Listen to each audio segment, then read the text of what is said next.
তখন তার আয়তনটা দ্বিগুণ হয়ে গেছে। ব্যাপারটা এরকম, এইখানে আয়তন V1, V1 ছিল V, এইখানে আয়তন V2, এটা হয়ে গেছে 2V, এটার আয়তন দ্বিগুণ হয়ে গেছে। আর জলাশয়ের গভীরতা এসছে H, উঠে আসছে। উঠে আসলে কেন আয়তন আসলে দ্বিগুণ হয়েছে? সিম্পল, যত উপরে উঠে আসে তার উপরে পানির পরিমাণ কমে, যত উপরে উঠে গভীরতা কমে তো পানির চাপও কমে, চাপ কমলে আয়তন কি হবে? বাড়বে। আমরা দেখেছি চাপ এবং আয়তন সম্পর্ক ব্যাপ্তানুপাতিক, বয়েলের সূত্র, তাই তো? উপরে উঠলে চাপ কমে, আয়তন বাড়ে।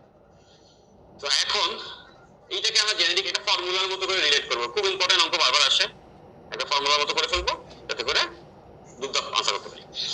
তো দেখো, যখন আমাদের এই জায়গায় থাকে তখন তার উপরে চাপটা কার? শুধুমাত্র এয়ার এর প্রেসার, বাতাসের চাপ।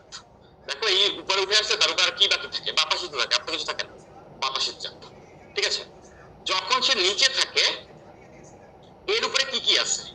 পানি তো আছেই, পানির উপরে আবার বাতাস আছে, তার মানে এইখানে প্রেসার কি? বাতাস তো ওই পানির উপরে আছেই, পাশাপাশি পানিও আছে। তো এইচ গভীরতায় পানির চাপ তোমরা নিশ্চয়ই জানো, এইচ গভীরতায় পানির চাপ সেটা কত? এইচ রো জি, এইচ গভীরতায় পানির চাপ। তাহলে আমরা দেখতে পাচ্ছি এই যে যখন উপরে উঠে থাকে তখন চাপ হচ্ছে শুধুমাত্র বাতাসের, তার উপরে শুধু বাতাস আছে। আর যখন ভিতরে থাকে তখন পানি তো উপরে একটু আছেই, তার উপরে আবার বাতাসও আছে। মানে পানির চাপ প্লাস এইচ গভীরতায় পানির চাপ কত হয়? এইচ রো জি প্লাস বাতাস তো উপরে আছে, বাতাস। তাহলে এখানে চাপ মোট বেশি, এই জন্য আয়তন কম, এখানে চাপ কমে যায়, এই জন্য আয়তন বেশি। তো আমরা জানি যে এখান থেকে উঠে আসছে পানির তাপমাত্রা সব জায়গায় একই রকম আছে, মানে সমস্ত প্রক্রিয়া নিচের পয়েন্টে যে তাপ, উপরেও তাই তাপ। তাই যদি হয় তাহলে আমরা সহজে লিখতে পারি P1 V1 equals P2 V2। তাহলে আমরা এবার ডেটাগুলোকে বসাবো। সো নিচের অবস্থায় দেখো P এর প্লাস H রো জি মোট চাপ, আর আয়তন V, উপরে উঠে আসলে শুধুমাত্র বাতাসের চাপ ইনটু 2V। ওকে, তাহলে এখান থেকে V আর V গেল কেটে, তাইলে দেখো থাকে হচ্ছে P এর H রো জি ইকুয়ালস 2P এর। এইবার আমরা কাকে চাই? আমরা বেসিক্যালি চাচ্ছি কিন্তু এই H কে। ওকে, তাহলে H কে একটা সাইডে রেখে বাকি সব কিছু একটা সাইডে চালান করে দিব, এই পাশে নিয়ে আসবো। তাহলে আসবে এরকম, দেখো 2 - 1 P এর ডিভাইডেড বাই রো জি। তো এই লাইনে একটু খেয়াল করো, এই 2টা কোথা থেকে আসছে? এই 2টা আসছে কিন্তু আয়তন কত গুণ তার উপরে, আয়তন কত গুণ হয়ে গেছে, উপরে উঠলে আয়তন বাড়বে। তাহলে এটাকে 2 না বলে আমরা এখানে n বলতে পারি। n ইকুয়ালস টু কি? আয়তন যত গুণ হয়। তাহলে সুবিধা কি দেখো, তাহলে আমাদের এই ফর্মুলা দেখতে এরকম হবে, জলাশয়ের গভীরতা নিচে তো রো জি থাকবে, n - 1 P এর। তাহলে এটা খুব সুন্দর একটা ফর্মুলা হয়ে গেল, এটা বেশ বারবার আসে তো পরীক্ষাতে, যেন আমরা এটা মুখস্থ রাখবো, ডিরেক্ট মুখস্থ রাখবো, তাহলে আনসারে চলে যেতে পারবো। তাহলে এবার দেখো আমাদের এখানে যেটাগুলো কি, P আর বাতাসের চাপ 10⁵ নিউটন পার মিটার স্কয়ার, যেটা দেওয়া থাকবে সেটা ইউজ করবো, এটাই দেওয়া থাকবে। আর n, আমাদের এই অঙ্কের জন্য n এর ভ্যালু কত? কত? 2। কত গুণ হয়ে গেছে? দ্বিগুণ আয়তন। আর পানির ঘনত্ব রো আমরা জানি 1000, আর জি এর ভ্যালু 9.8। কত গভীরতায়? এই আনসার পেয়ে যাবো। সবাই নিশ্চয়ই বুঝতে পারছো, তাই তো? তাহলে এই লাইনটা সবাই একটু মনে রাখবো। ওকে, এই অঙ্কটা আমরা অলরেডি করে ফেলছি, এটা আমরা আগের এই চ্যাপ্টারের অঙ্ক, অলরেডি আমরা এটা করে ফেলছি, তোমরা নিশ্চয়ই দেখছো।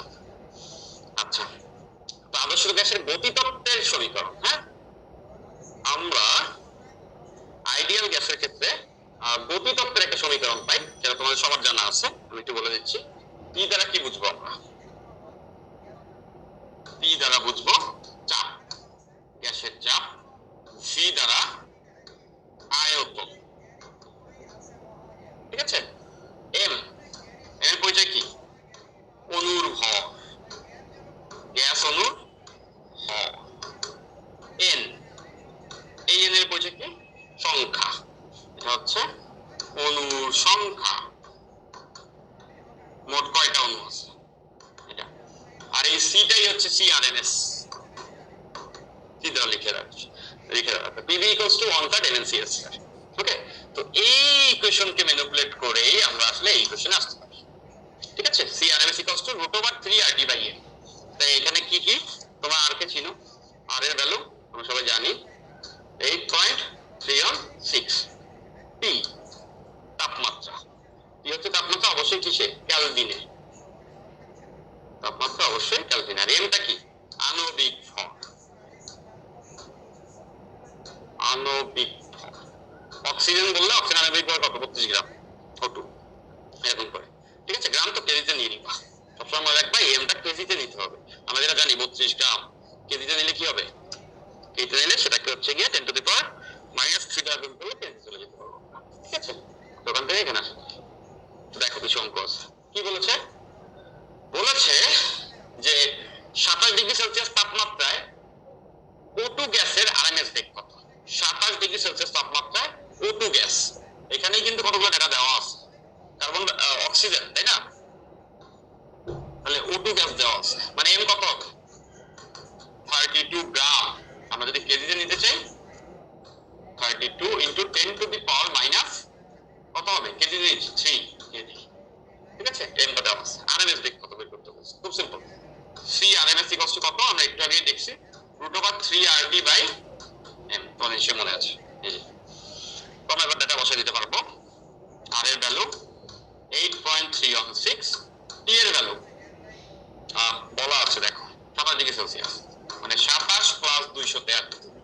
আর এম এর ভ্যালু কত, 32 ইনটু 10 টু দি পাওয়ার -3।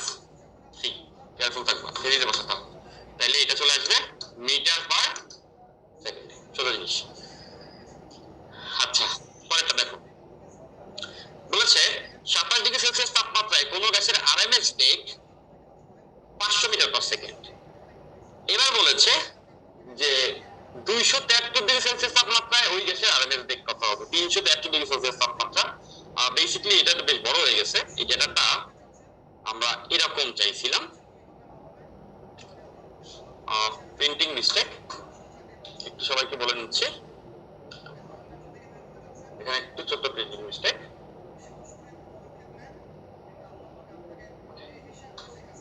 এটা হচ্ছে 37 ডিগ্রি সেলসিয়াস।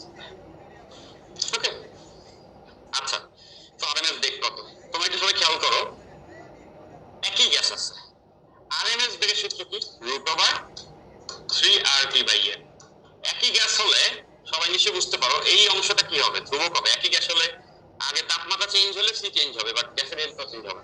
সেই ক্ষেত্রে আমরা কি লিখতে পারি, লিখতে পারি সি প্রপোর্শনাল √t। এইটা আমরা কাজে লাগাবো, এটা কাজে লাগালে কি হয় দেখো, যে C2/C1 ইকুয়ালস √T2/T1। ওকে, তাহলে এখান থেকে দেখো আমাদের অঙ্কটা সলভ হয়ে যাবে। কিভাবে সেটা, সেটা হচ্ছে দেখতে পাচ্ছ C1 আগে কত ছিল, আরএমএস বেগ বলা আছে, আগে আরএমএস বেগ ছিল 500। তখন তাপমাত্রা কত ছিল, তখন তাপমাত্রা ছিল আমাদের 27 ডিগ্রি সেলসিয়াস, মানে 27 প্লাস 273 এত। ওকে, এখন আমাদের তাপমাত্রা কত, এখন আমাদের তাপমাত্রা T2, সেটা হচ্ছে 37 প্লাস 273।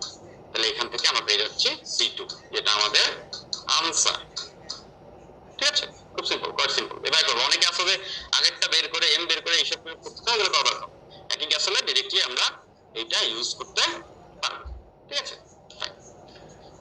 এবার দেখো এই অঙ্কটা কি বলেছে, বলেছে নির্দিষ্ট তাপমাত্রায় একই গ্যাসে আরএমএস বেগ এবং গড় বেগের অনুপাত বের করো। ঠিক আছে, তো আমাদের এখানে ছোট একটা কেমিস্ট্রি সূত্র আছে, সেটাকে আমরা কেমিস্ট্রিতে ইউজ করব, পরে এখানে আমরা জেনে রাখবো। সেটা হচ্ছে আরএমএস বেগ বের করার সূত্রটা কি ছিল, আরএমএস বেগ বের করার সূত্র হচ্ছে √3RT/m। আর এভারেজ বেগ বের করার সূত্র আছে, সেটা হচ্ছে √8RT/πm। ঠিক আছে, এটা একটু তোমাদের মনে রাখতে হবে। তাহলে এরকম সবাই পারবা, এটা আমাদের করে দেওয়ার কিছু নাই, তোমাদেরকে জাস্ট এই দুটো ফর্মুলা একটু বলে দিচ্ছি। তো আমাদের কি বলেছে, একই তাপমাত্রায় একই গ্যাসে আরএমএস বেগের অনুপাত কত। তো এই দুটাকে ভাগ করে দিবি, ভাগ করলে কি কি, একই তাপমাত্রায় একই গ্যাসে, তাহলে এমএমও পড়ে যাবে, দেখতেছো যে এই এমএমও কি হবে পড়ে যাবে, এই টি আর এই টিও পড়ে যাবে, আর পড়ে যাবে, অনুপাতটা বেরিয়ে আসবে। ঠিক আছে, আমি যদি একটু লিখে করি তাহলে এভাবে লিখতাম C RMS by C average করলে দেখো কি কি বাদ যায়, এম আর টি তো বাদ যাবে, তাহলে থাকে কি আরো বাদ যাবে, তাহলে থাকবে উপরে শুধু 3 আর টি বাই এন যদি চলে যায়, আর নিচে থাকে 8 বাই পাই, তাহলে আসে রুট ওভার 3 পাই বাই 8। ঠিক আছে, সবাই নিশ্চয়ই বুঝছো? ওকে, তাহলে এইখান থেকে আমরা এই ফর্মুলাগুলোতে আসছি, কিভাবে করে আসছি এটা একটু দেখতে হবে। দেখো সেটা হলো যে আমাদের যে পিভি যে আছে এইভাবে লিখতে পারি, দেখো 2/3 ইন্টু হাফ, 2/3 ইন্টু হাফ করলে কত হবে, 1/3 থাকবে, কিন্তু দেখো 2 কেটে যাবে, M N into C square. সবাই যদি একটু খেয়াল করে দেখতে পাবা এম ইন্টু এন এটা কিন্তু মোট ভর, মোট ভর, একটা অণুর ভর হচ্ছে এম আর মোট অণু আছে এনটা, তাহলে মোট ভর। তাহলে এখান থেকে খেয়াল করে দেখো এইভাবে লেখা যায় 2/3 half total mass C square. তাহলে আমরা জানা আছে না কাইনেটিক শক্তি, এইখান থেকে তো আমরা বুঝতে পারি যে এক টুক দ্বারা আসলে কি বোঝায়, গতিশক্তি। তবে গতিশক্তি কষ্ট কি হাফ এম ভি স্কয়ার না, তাহলে দেখো এই এমটাই তো গ্যাসের ভর, আর গ্যাসের ভি মানে গ্যাসের বেগ মানে আর এম এর বেগ সি, তাহলে হাফ এম ভি স্কয়ার মানে গতিশক্তি। তাহলে এখান থেকে এটা লেখা যায় 2/3 ইকে, সেটা ইকুয়ালস টু পিভি। তো দেখো এটার উপরে আমরা একটু ফোকাস করেছি। তাহলে দেখো তো এই ইকে ইকুয়ালস টু কি লেখা যাবে এখান থেকে, এই যে ইকে ইকুয়ালস টু 2/3 পাশে আসলে 3/2 পিভি, 3/2 পিভি। তাহলে গ্যাসের মোট চাপ মোট আয়তন জানলে কিন্তু ডাইরেক্টলি 3/2 করে গুণ করে আমরা তার গতিশক্তি বের করতে পারি। পাশাপাশি পিভি ইকুয়ালস টু আমরা কি লিখতে পারবো, পিভি ইকুয়ালস টু কিন্তু আমরা লিখতে পারবো এনআরটি, এনআরটি। তাহলে এভাবে লিখতে পারি, দেখো ইকে ইকুয়ালস টু 3/2 এনআরটি। ওকে, পাশাপাশি যদি এটা হচ্ছে এন মোল গ্যাসের উপরে, যদি একটা অণুর উপরে বলে তাহলে সেটা হচ্ছে কি কেটি, যদি হচ্ছে একটি মলিকুল বলে বা একটি অণু বলে তাহলে সেটা হচ্ছে কেটি। কে কে আমরা কি বলবো, বোলসম্যান কনস্ট্যান্ট, কে কে আমরা বলবো হচ্ছে বোলসম্যান কনস্ট্যান্ট। কে ইকুয়ালস টু তোমরা জানবা R by N A, Avogadro number,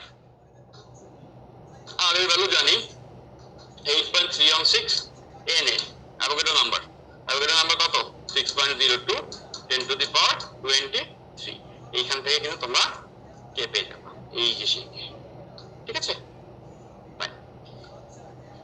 so আমরা ডিগ্রিজ অফ ফ্রিডমে আসবো, স্বাধীনতার মাত্রা। এইটা বেশ একটা প্যারা তোমাদের, আমি একটু ছোট করে বলে দিচ্ছি, দেখো ব্যাপারটা কিরকম। ব্যাপারটা হচ্ছে আমরা দেখলাম একটা অণুর উপরে যখন আমরা বের করছি কত আসছে, আমাদের আগের সূত্র দেখো 3/2 কেটি, 3/2 কেটি। এটাকে আমরা একটু কিভাবে লিখতে পারি, দেখো half Katie plus half Katie plus half Katie. দেখো এই তিনটা হাফ কেটি যোগ করলে 3/2 কেটি, ভেঙে এটা লেখা যায়। এখন এইখানে তোমরা যেটা দেখবা সেটা হচ্ছে এই হাফ কেটি কোত্থেকে আসছে, এই হাফ কেটি আসছে এক্স অক্ষ থেকে, এক্স অ্যাক্সিস। এই হাফ কেটি কোত্থেকে আসছে, এটা আসছে ওয়াই অ্যাক্সিস থেকে, আর এই হাফ কেটি এটা আসছে জেড অ্যাক্সিস থেকে। বুঝতে পেরেছো? তাইলে একটা অণুর যদি আমরা একটু ভেঙে দেখি তাহলে বুঝবা সে তিনটাই তো অক্ষ, এক্স ওয়াই জেড। তাইলে একটু খেয়াল করো, সেটা হচ্ছে এইখানে এক্স ওয়াই জেড যে আছে, একটা অণুকে যদি তুমি পজিশনিং করো, আমরা একটু দেখাবো, সে এইটা আমাদের একটা মলিকুল, এইটা হ্যাঁ অণু। সে চাইলে এক্স অক্ষে যেতে পারে, সে চাইলে জেড অক্ষে যেতে পারে, সে চাইলে ওয়াই অক্ষেও যেতে পারে। দেখো সে চাইলে এক্স ওয়াই জেড রৈখিক ভাবে, সে যদি এক্স অক্ষে যায়, এক্স অক্ষে যাওয়ার জন্য সে একটি গতিশক্তি পাবে, ওয়াই অক্ষে যাওয়ার জন্য গতিশক্তি পাবে, জেড অক্ষে যাওয়ার জন্য গতিশক্তি পাবে। এই তিনটা অক্ষের গতিশক্তির মোট যোগফলটাই তার মোট গতিশক্তি। তাহলে এসে বুঝছো আমরা হচ্ছে শক্তির সমবন্টন করেছি অনেকগুলো। যেমন ব্যাপারটা এরকম, প্রবাবিলিটি দিলে ব্যাপারটা তোমার ভাবতে পারো যে ভাই এটা একবারে সব দিকে যাবে তা তো না। হ্যাঁ, তা না বটে, বাট এভাবে চিন্তা করে দেখো অনেক অণু যখন থাকবে, কেউ এক্স এ যাবে, কেউ ওয়াই এ যাবে, কেউ জেডে যাবে, বাট এসে বুঝতে পারো প্রবাবিলিটি কি বলে 1/3 যে কোনো অক্ষে যাওয়ার সম্ভাবনা। তাহলে যেমন তোমরা দেখো পয়েন্ট টচ করলে 50% সম্ভাবনা হচ্ছে গিয়ে হেড এবং টেল পড়া। তাই বললে দুইবার টচ করলে কি একবার হেড একবার টেল পড়ে? হয় না। 100 কোটি বার করলে তুমি দেখো 50 কোটি বার আসছে হেড, 50 কোটি বার টেল, 50 হয়ে যাবে। তো অনেক অণু থাকাতে দেখা সব জায়গায় সম পরিমাণ শক্তি বন্টিত হয় এবং সেই তিনজন যোগ হয়ে মোট শক্তি আসে। ক্লিয়ার? তাহলে ওইটাকে আমরা কিভাবে লিখতে পারি দেখো, এইটাকে র‍্যাপ আপ করলে দেখো ই কে ইকুয়ালস 3 ইনটু হাফ কেটি। এই 3টা যে আমরা এখানে লোনলি লিখছি, এটাকে আমরা বলি স্বাধীনতার মাত্রা, ডফ, ডিগ্রিজ অফ ফ্রিডম। স্বাধীনতার মাত্রা ডফ, ডিগ্রিজ অফ ফ্রিডম। তাহলে আমাদের এই সূত্রগুলো কিভাবে লেখা যায় না? ই কে ইকুয়ালস টু, খেয়াল করে দেখো, ডফ ইনটু হাফ কেটি। এটা দ্বারা গুণ করে দিতে হবে। এইটাই আমরা এখানে লিখে রাখছি, ডফ ইনটু। ঠিক আছে, এখন কথা হচ্ছে ডিগ্রিজ অফ ফ্রিডম কি 3ই হবে? না, 3 বেশি হতে পারে। কিরকম খেয়াল করো, এই অণুগুলো এই যে গেল, এগুলো কি রৈখিক না? এগুলো কিন্তু রৈখিক বেগ। খেয়াল করতেছো, এদিকে যাওয়া এদিকে যাওয়া বা এদিকে যাওয়া রৈখিক বেগ। আমাদের বইগুলোতে শুধুমাত্র রৈখিকের উপরেই আসলে ইকুয়েশন জেনারেট করছে, রৈখিক বেগের জন্য কাজ করছে। তাহলে এখানে 3 বসাইলে আমি যে শক্তিটা পাই সেটা হচ্ছে রৈখিক গতিশক্তি, বাট নট নেসেসারিলি সবসময় রৈখিক গতিশক্তি থাকবে। এমন হতে পারে, খেয়াল করো, এমন হতে পারে যে এই অণুটা এক্স অক্ষের চারপাশে ঘুরতেছে, ওয়াই অক্ষের চারপাশে ঘুরতেছে, পাশাপাশি জেড অক্ষের চারপাশে ঘুরতেছে। তাহলে এই যে ঘূর্ণন তুমি দেখতেছো, রৈখিক যেতে পারে 3 দিকে, আবার ঘুরতেও পারে 3 দিকে। তাহলে ডিগ্রিজ অফ ফ্রিডম কত হতে পারে? তাহলে ডিগ্রিজ অফ ফ্রিডম হতে পারে 3 + 3, রৈখিকের 3, কৌণিকের 3, মোট কত? 6। সবাই কি বুঝতে পেরেছো? হোপফুলি সবাই বুঝতে পারার কথা। এইবার দেখো, সেটা হচ্ছে যে ডিগ্রিজ অফ ফ্রিডম সবার কিন্তু 6 হবে না। কেন হবে না? ব্যাপারটা খুব সিম্পল। তা হচ্ছে স্ট্রাকচার, অণুর আকারের উপর ডিপেন্ড করে ডিগ্রিজ অফ ফ্রিডম কার কত হবে। যেমন এক পরমাণু যদি হয়, হিলিয়াম, আর্গন, এক পরমাণু, ওদের ক্ষেত্রে মোট ডিগ্রিজ অফ ফ্রিডম হয় 3, 3 + 0 = 3, রৈখিকের 3, কৌণিকের 0, মোট 3। দ্বিপরমাণু যারা, সে অক্সিজেন, হাইড্রোজেন, ওদের ক্ষেত্রে ডিগ্রিজ অফ ফ্রিডম হয় 5, 3 + 2, রৈখিকের 3, কৌণিকের 3, মোট হয় 5। আর যারা বহু পরমাণুক, যেমন পানি বাষ্প বা ওজোন, ওদের ক্ষেত্রে ডিগ্রিজ অফ ফ্রিডম হবে হচ্ছে 3 + 3, মোট 6, রৈখিকের 3, কৌণিকের 3, মোট 6। এখন কিছু ব্যতিক্রম আছে। Carbon die oxide, carbon die অক্সাইডের ক্ষেত্রে যেটা হয়, কার্বন ডাই অক্সাইডের স্ট্রাকচারটা তোমরা খেয়াল করে দেখবা সরলরৈখিক, অনেকটা দ্বিপরমাণুকের মতো। দেখো দ্বিপরমাণুক কি, অক্সিজেন সরলরৈখিক না? তো সরলরৈখিক যখন হয় তখন তার ডিগ্রিজ অফ ফ্রিডম হয়ে যায় 5, মানে রৈখিকের 3, কৌণিকের 2। আর এখানে যখন আমি ডিগ্রিজ অফ ফ্রিডম টোটালটা বসাই, তখন কিন্তু আমি মোট গতিশক্তি পেয়ে যাই। আমরা একটা অঙ্ক করলে বুঝবো, ঠিক আছে? তো তোমরা একটু এই স্লাইডটা একটু বুঝে দেখে নিবা। চলো, কি বলেছে এই অঙ্কটাতে, সবাই একটু অঙ্কটা খেয়াল করো। অঙ্কতে বলেছে যে CO2 গ্যাসের 27 ডিগ্রি সেলসিয়াস তাপমাত্রায় মোট গতিশক্তি কি বলেছে? Note, point to be noted, মোট গতিশক্তি। হ্যাঁ, তাহলে দেখো প্রথমটা মোট গতিশক্তি বের করবো আমরা। তাহলে মোট গতিশক্তি বের করার সূত্র কি? ডফ, ডিগ্রিজ অফ ফ্রিডম, আমরা এর আগেই দেখে রাখছি, এই যে ডফ হাফ কেটি, ঠিক আছে? হাফ কে টি দ্বারা বসাবো।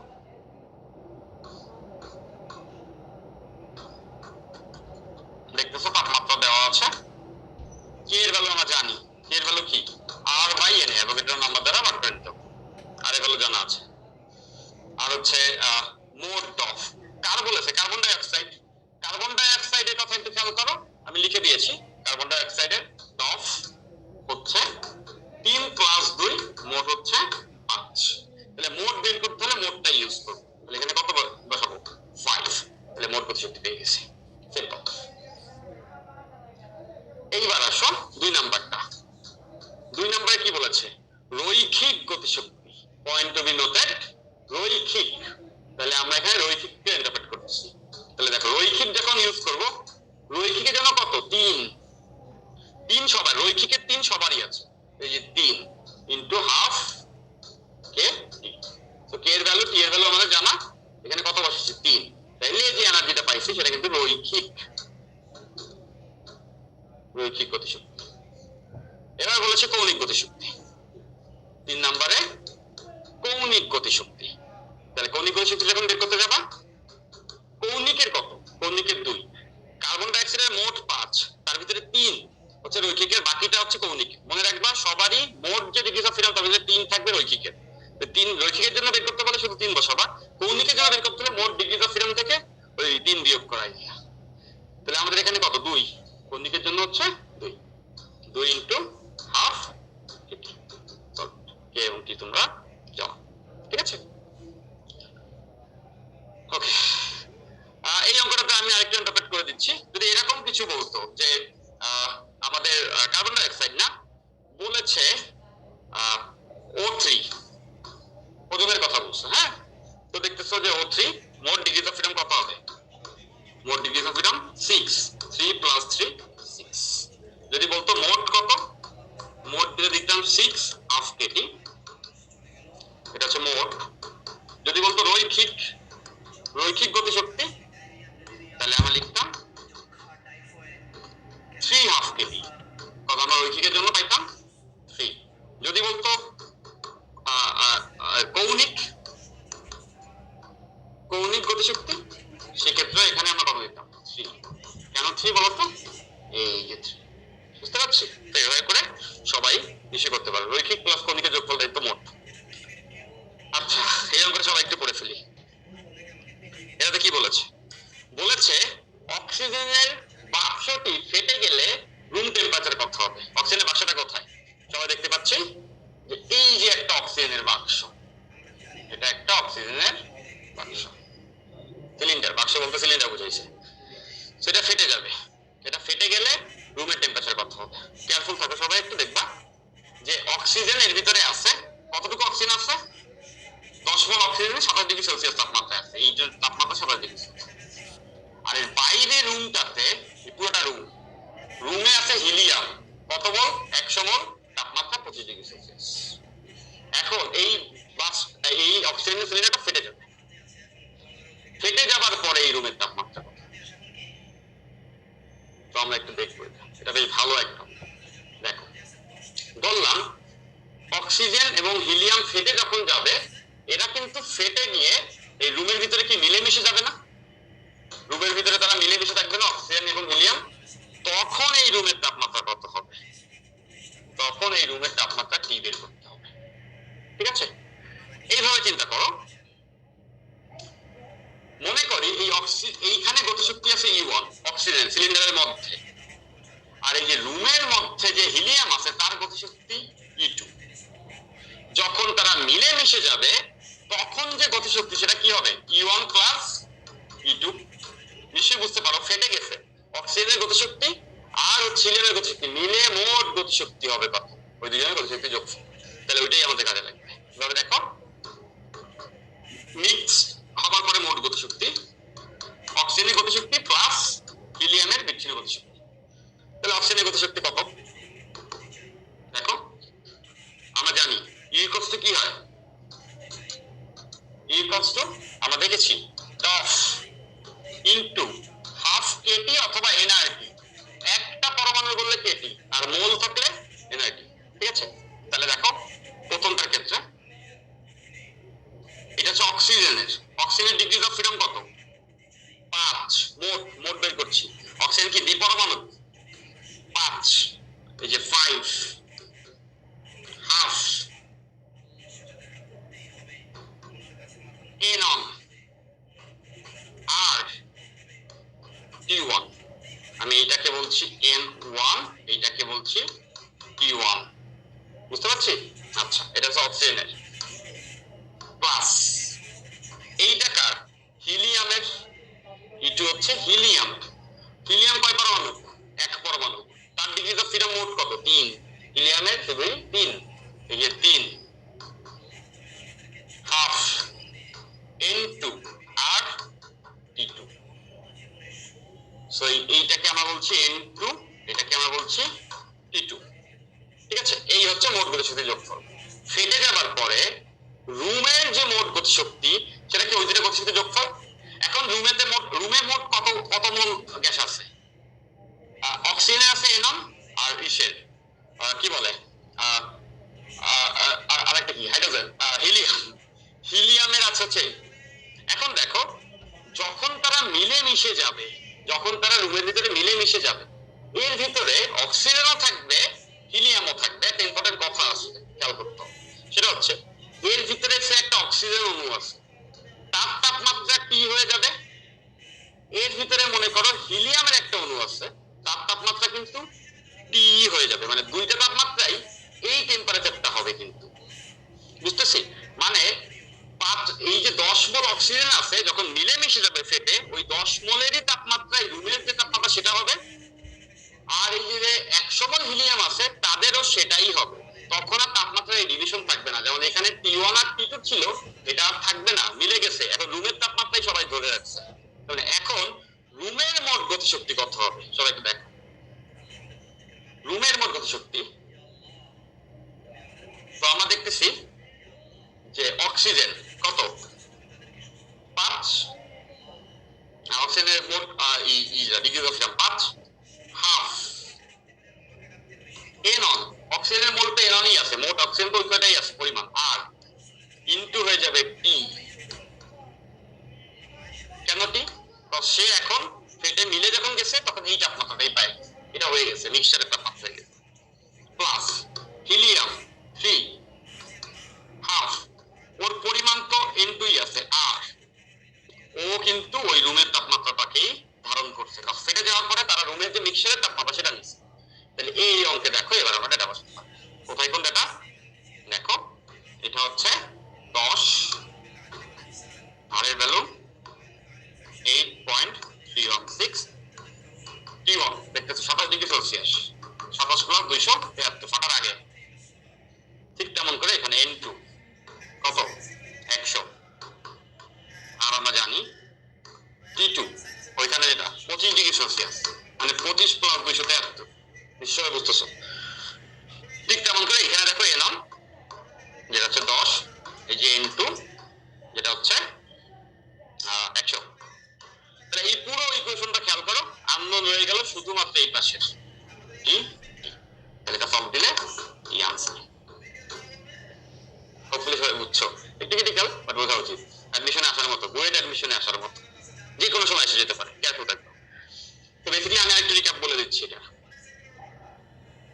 অঙ্কগুলোতে কি হয়, ব্যাপারটা এরকম, যখন ফাটে নাই তখন এইখানের মোট গতিশক্তি আর বাইরের কক্ষের যে গ্যাস আছে তার মোট গতিশক্তি, সেটার যোগফলটা। এখনো রুমের গতিশক্তি একই থাকবে। তাহলে যখন মিক্সচার হয়ে যাবে তখন তাপমাত্রা দুজনে একরকম হয়ে যাবে, আর মিক্সচার হবার আগে তাদের তাপমাত্রা ভিন্ন ভিন্ন ছিল। তাহলে মিক্সচার হবার আগে, ফাটার আগে তাদের গতিশক্তি গুলো নিলাম, ফাটার পরে তাদের তাপমাত্রা একই রকম হয়ে গেছে, টিটি নিলাম। এই ইকুয়েশন সলভ করে টিটা পেয়ে যাবো। ফেটে যাওয়ার পরে রুমের তাপমাত্রা কত হবে, তো সে বুঝছো, রাইট? আচ্ছা, আপেক্ষিক আর্দ্রতা আমরা লাস্ট টপিক, আর মাত্র 5 মিনিটের ভিতরে আমরা এই ক্লাসের ট্রানজিশনে চলে আসবো।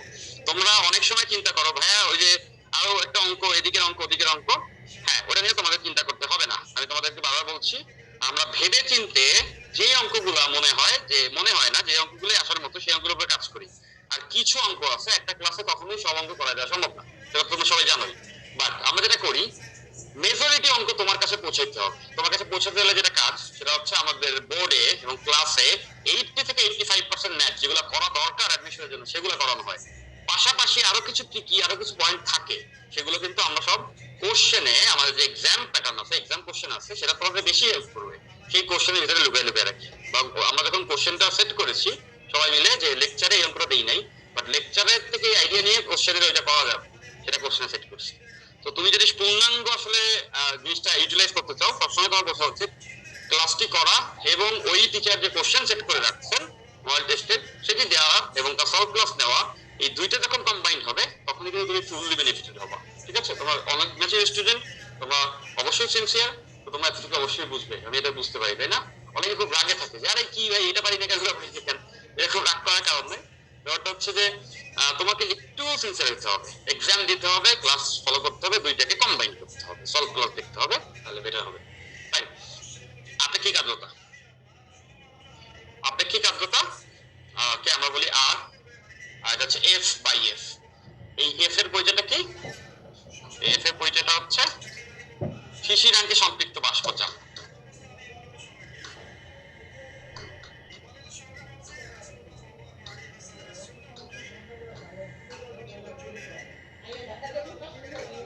শিশিরাঙ্কে সম্পৃক্ত বাষ্পচাপ।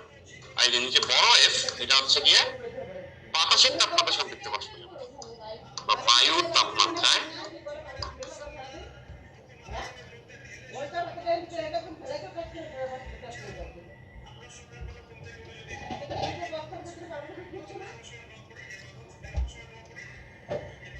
ঠিক আছে। আপেক্ষিক আর্দ্রতা আর দ্বারা বেসিক্যালি কি ইন্ডিকেট করে এটা একটু জেনে রাখবা। দেখলা আর এর ভ্যালু আসলো 75%। এই কথার মানে কি? এই কথার মানে হচ্ছে রুমে বা কোন একটা স্থানে, সেটা একটা রুম, হ্যাঁ, এই রুমে মনে করো এই যে রুমটা আছে, আমি একটু ক্লিয়ারলি তোমাদের একটু বুঝাই। এই রুমের তাপমাত্রা মনে করো 30 ডিগ্রি সেলসিয়াস। এখন রুমে কি আছে? বাতাস। মনে রাখবা বাতাসের খাবার হচ্ছে পানি, বাতাস পানি খায়, ঠিক আছে। এখন ওর যে ক্ষুধা, ওর যে পেট, ধরে নাও ওর পানি লাগে 10 কেজি। কত লাগে? 10 কেজি পানি ওর লাগে পেট ভরতে।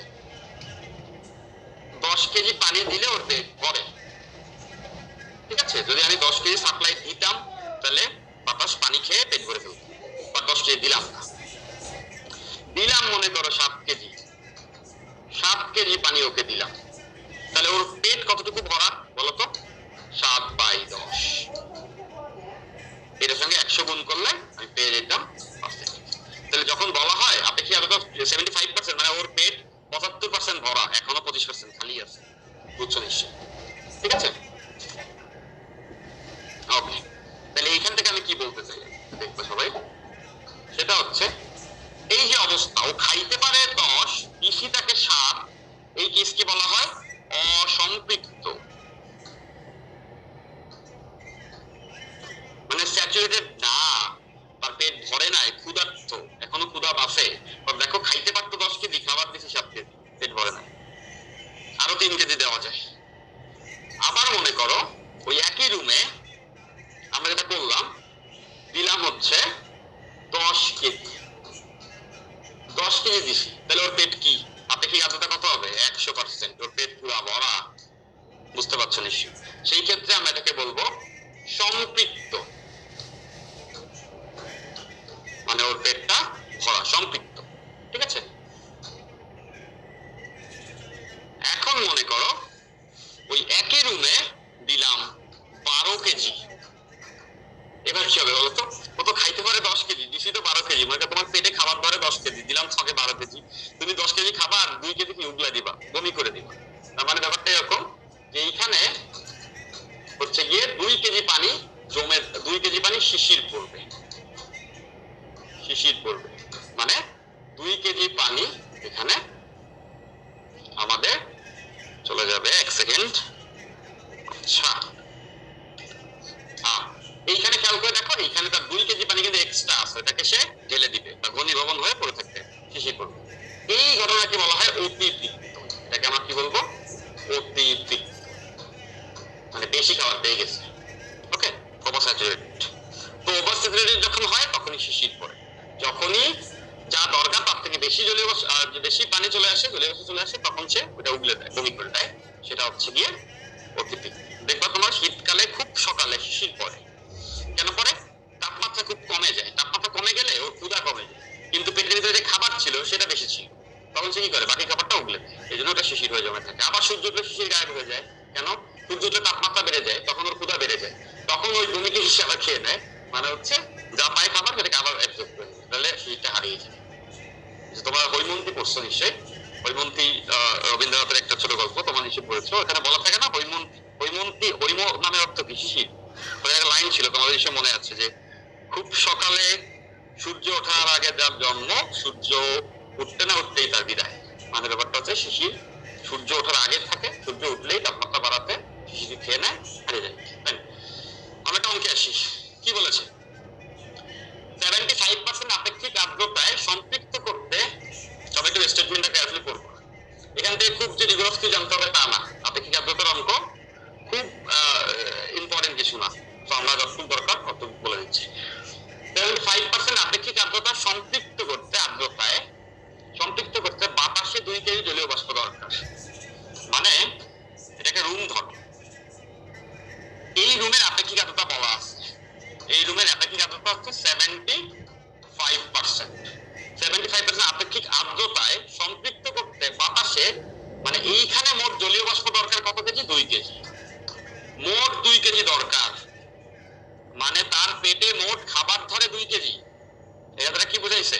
সে মোট 2 কেজি খাইতে পারতো, বা তার পেটে 2 কেজি আছে তা কিন্তু বলে নাই, সে খেতে পারে 2 কেজি, বাট তার পেট 75% ভরা। তার মানে আমরা কি বলতে পারি? আমরা এভাবে বলতে পারি,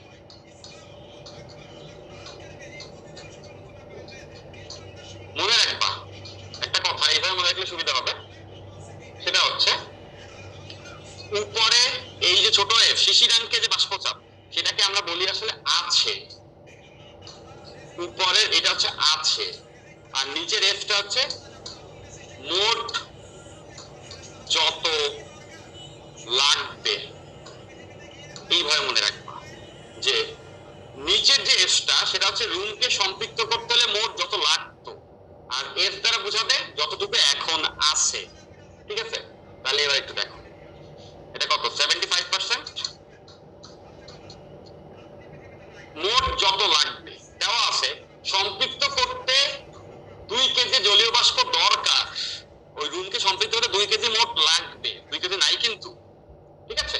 তার মানে লাগবে যত সেটাই 2 কেজি বলছে, 2 কেজি জলীয় বাষ্প দরকার, উপরে এফ ইন্টু 100%। এখান থেকে ক্যালকুলেশন করলে এফ এর ভ্যালু আসবে 1.5 কেজি। জলীয় বাষ্প চাপের অনুপাত ভরের অনুপাত একই, তাহলে এই এফ দ্বারা কি পাইছে? আছে, মানে এখানে আছে 1.5 কেজি, এর ভিতরে আছে 1.5 কেজি লাখ, আর মোটটা খেতে পারতো 2 কেজি। এই জন্যই তো দেখো 1.5/2 মানে তো 75%, এত পার্সেন্ট ভরা ছিল। তার মানে আমরা বুঝলাম ওই রুমের ভিতরে মোট জলীয় বাষ্প কত কেজি ছিল? 1.5 কেজি। এখন একটা এসি চালনা করলাম, এসি কি করে বলতো? এসি হচ্ছে আপেক্ষিক আর্দ্রতা কমায় দিচ্ছে। কমায় দেয় কেন? দেখবা এসি অন্য পাশ থেকে পানি গড়ায় গড়ায় পড়ে, মানে ভিতর থেকে জলীয় বাষ্প দিয়ে বাইরে ফেলে দিচ্ছে, তাহলে রুম আরো শুকনো হয়ে যাচ্ছে, ড্রাই হয়ে যাচ্ছে, এবং ড্রাই রুমে আমাদের কমফোর্ট বেশি লাগে। কারণ কি বলতো, ড্রাই রুম হচ্ছে তার ক্ষুধা বেশি, তাহলে আমরা ঘামাই গেলে আমাদের বডি থেকে সে খুব দ্রুত ঘাম খেয়ে নেয়, সেটা তো পানি হিসেবে নিয়ে নেয়, তাতে আমাদের অস্বস্তি কম লাগে, আমাদের ঘাম দ্রুত শুকিয়ে যায়। এটাই। সো ওই রুমে একটা এসি লাগাইছে। এসি করছে কি, আপেক্ষিক আর্দ্রতা 60% নামিয়ে আনছে। স্বাভাবিক, এসি হচ্ছে আপেক্ষিক হিউমিডিটি কমায় দিবে। আনলে কত কেজি পানি ঘনীভূত হয়েছে ব্যাপারটা দেখো। এসি রাখাতে আমাদের আপেক্ষিক আর্দ্রতা এখন কত হয়ে গেছে? 60%। ওই রুমকে সম্পৃক্ত করতে লাগে কয় কেজি? 2 কেজি। বাট এখন কত আছে এফ প্রাইম সেটা আমরা বের করতে চাই, ইনটু হচ্ছে 100%। যখন 75% হয় তখন রুমে ছিল কত? 1.5 কেজি। হ্যাঁ, 60% যদি করতে হয় সেই রুমের ক্যাপাসিটি তো 2 কেজি ধরো, তাই তো? সেই ক্ষেত্রে দেখো এফ প্রাইম আমরা যদি বের করি তাহলে আসবে হচ্ছে 0.6 ইনটু 2 কেজি, যেটা হচ্ছে 1.2 কেজি। তাহলে এইখান থেকে সবাই খেয়াল করো, এইটা তো আছে, এফ মানে এফ প্রাইমে আছে, মানে রুমে এসিটা কাজ করার পরে এখন রুমের বাতাসে 1.2 কেজি আছে, আর আগে এসি কাজ করার আগে রুমের বাতাসে কত ছিল? 1.5 কেজি ছিল। তাহলে কত কেজি হারায় গেছে এসি অন করাতে? সবাই একটু খেয়াল করো, কত কেজি হারায় গেছে? আগে রুমে ছিল 1.5 কেজি পানি, এখন 60% হিউমিডিটি হলে এখন রুমে আছে হচ্ছে গিয়ে 1.2 কেজি পানি। তাহলে বাকি কত থাকে? বাকি থাকে 0.3 কেজি পানি। এই 0.3 কেজি পানি গেল কই? 0.3 কেজি পানি এসিটা যখন কাজ করছে রুম থেকে নিয়ে, ওই দেখো ওই পাশে একটা তার দিয়ে আছে, গড়ায় গড়ায় পড়ে পানি ফোটায় ফোটায়, এই 0.3 কেজি পানি সে ঘনীভবন করে দিচ্ছে, মানে ওই পাশে ফেলে দিচ্ছে আনসার এটাই। ঠিক আছে, তাহলে তোমরা এভাবে মনে রাখবা, উপরে এফ বাই বড় এফ, মানে এফ দ্বারা বোঝাবে রুমে কতটা এখন মজুদ আছে, আর বড় এফ দ্বারা মোট কত থাকলে আর পেট ভরে যাবে। তাহলে মোট যত লাগবে আর হচ্ছে যত আছে, যখন রিলেটিভ হিউমিডিটি 75% লাগতো মোট 2 কেজি ওই রুমে, তাহলে ওখানে 75% হলে 1.5 কেজি মজুদ ছিল, 1.5 কেজি ওর ভিতরে ছিল। এখন এসিটা এসে করে দিচ্ছে 60%, তার মোট তো লাগতো 2 কেজি, বাট এসি এসে 60% করে দিচ্ছে অপেক্ষা। তাহলে এফ প্রাইম এখন মজুদ আছে হচ্ছে 1.2, তাহলে আগে ছিল 1.5 কেজি, এখন আছে হচ্ছে 1.2 কেজি।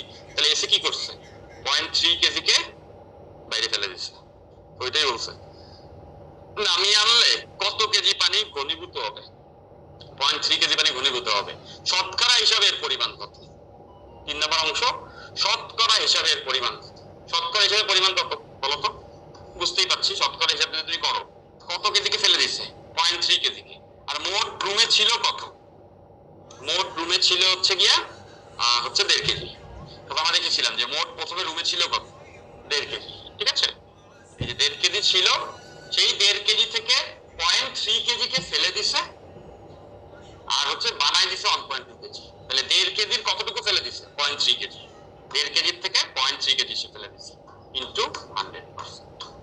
এটা হচ্ছে দ্বিতীয় অংশের আনসার। That's it, solved.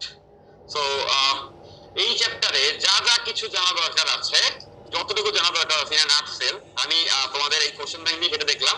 এই পার্টগুলো পরবর্তীতে ইম্পর্টেন্ট, মানে তোমাদের পরীক্ষার জন্য এই পার্টগুলো ইম্পর্টেন্ট। অবভিয়াসলি আমরা ইন্ডিকেট করছি ডুয়েট চুয়েট ডুয়েট কুয়েট, মানে যেগুলো প্রাইভেট ইউনিভার্সিটি এবং মেজরিটি ইউনিভার্সিটি যেগুলো, সেগুলোর জন্য এই অংশটা দরকার। এই পুরো ক্লাসটি যদি তুমি করে থাকো তাহলে অবশ্যই অবশ্যই তোমরা সবাই বেনিফিটেড হবা। এবং এই পিডিএফটা এই আমাদের অ্যাপে তোমরা তো পেয়ে যাচ্ছ, নামিয়ে নিবা। ভিডিওটা যেখানে একটু কনফিউজিং লাগবে পজ দিয়ে দিয়ে বারবার রিওয়াইন্ড করে দেখবা। আর তোমরা তো অলরেডি চলে আসছো আমাদের অ্যাপে, আর তোমাদের যে ফ্রেন্ডরা এখনো আসেনি তাদের সঙ্গে শেয়ার করবা, তাদের সঙ্গে তোমাদের কথাগুলি শেয়ার করবা, যে how was the class, how you are getting the benefit, সেগুলো শেয়ার করবা। এবং পসিবল হলে তোমার ফ্রেন্ডকে একটু উদ্বুদ্ধ করবা, যাতে করে আমরা আমাদের সাইড থেকে আরেকটু স্ট্রং হতে পারি এবং আরো বেটার সার্ভিস দিতে পারি। কারণ নিশ্চয়ই সবাই জানো, তাই তো? সবাই বুঝতে পেরেছি। আর তোমাদের সামনে ক্লাসগুলোতে তো আমি থাকছি, পাশাপাশি তোমার যে প্রবলেমস আছে সেইগুলো তোমরা এখন আমাদের গ্রুপগুলোতে পোস্ট করো, সেগুলো নিয়ে দেখা হয়। আমি আমার স্পেয়ার টাইমে ওগুলো একটু খেয়াল করি, তো ওখান থেকে যে পয়েন্টস গুলো আমার মনে হয় okay fine, I need to add it, তো আমি ক্লাসে ওইভাবে ইন্টারেক্টিভ করার চেষ্টা করবো। পাশাপাশি তোমাদের এক্সামের যে কোশ্চেন আছে সেই কোশ্চেন গুলোর ভিতরে ভিতরে কনসেপচুয়ালি আগাই যেতে হবে। এর মনে রাখবা, একটা পূর্ণাঙ্গ প্রিপারেশন কখনো পূর্ণাঙ্গ না, মানে হচ্ছে তুমি যখন সব পড়ে ফেলবা তারপরেও তুমি সব পারবা না। ঠিক আছে, সো তুমি চেষ্টা করবা আরেকটু ভালো, আরেকটু শেখা, আরেকটু শেখা। সেইভাবে করে তোমার আরেকটু শেখার পথে আমরা আরেকটু শিখাইতে পারলে অবশ্যই আমাদের শেখাটা আমাদের অনেক সুন্দর হবে। তো see you again, take care, ভালো থাকো এবং ভালো রাখো। আল্লাহ হাফেজ। আজকে ক্লাস এই দেখা হচ্ছে পরবর্তী ক্লাস। Take care.